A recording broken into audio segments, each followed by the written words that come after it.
بقالي 20 سنة وأنا هنا، معرفش أي حاجة عن العالم اللي بره. بس الحاجة الوحيدة اللي بعملها هي إني أبص من الشباك ده.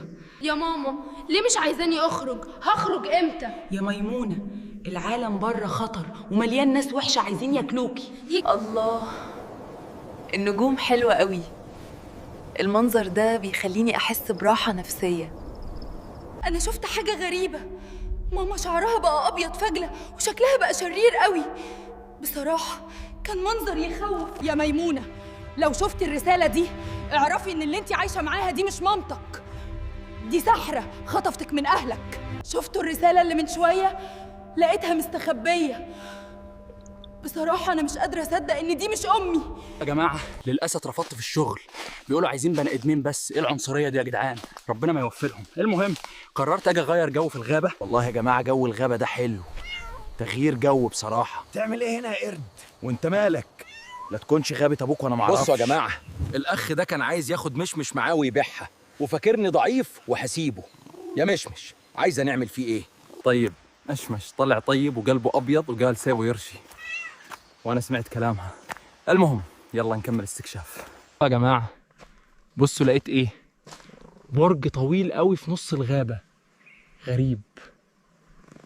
يا جماعة البرج ده ملهوش أي مدخل، مفهوش غير شباك فوق، مش عارف بيدخلوه إزاي.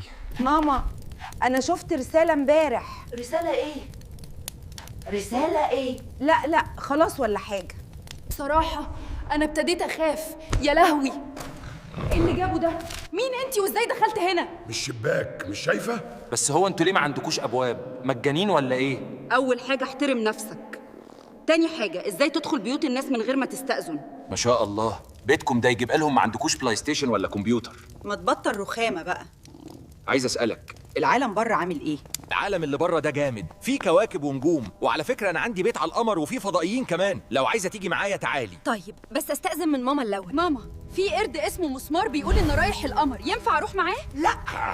ماما، هو شعرك ليه بقى لونه أبيض؟ أنتي مش أمي يا جماعة.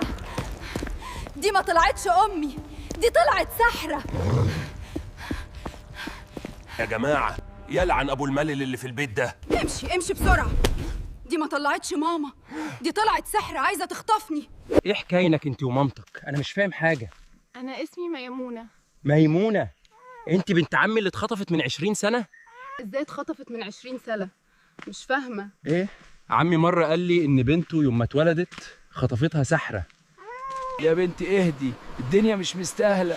يعني أنا بقالي 20 سنة عايشة في كدبة؟ حسبي الله ونعم الوكيل.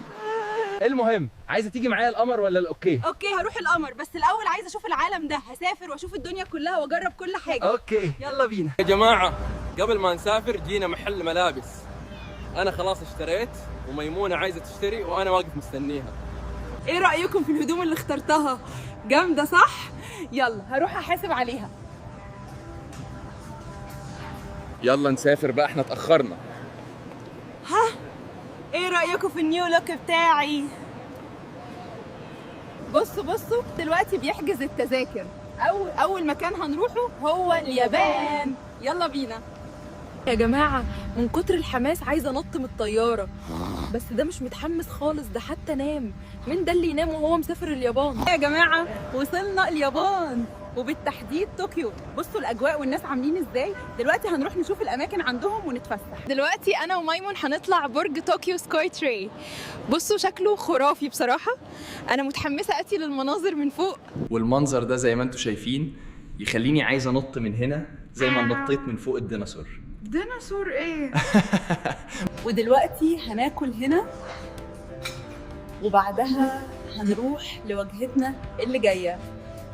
دلوقتي احنا في اكيهابارا، المكان كويس، انا مش من محبينه قوي، بس يلا نفرح المسكينة دي. مين المسكينة؟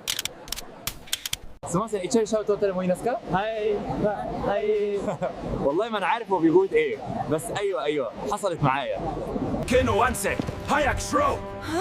بتقول إيه؟ أنا مش فاهمة. ميمون تعالى ترجم. ميمونة امشي وسيبيني انا اتفاهم مع الأخ. الحرامي ده كان عايز يسرق ميمونة، بس اللي ما يعرفوش ان ميمونة مفلسة وانا كمان مفلسة. الوجهة اللي جاية هنروح سويسرا، نشوف ايه الاخبار هناك والاجواء.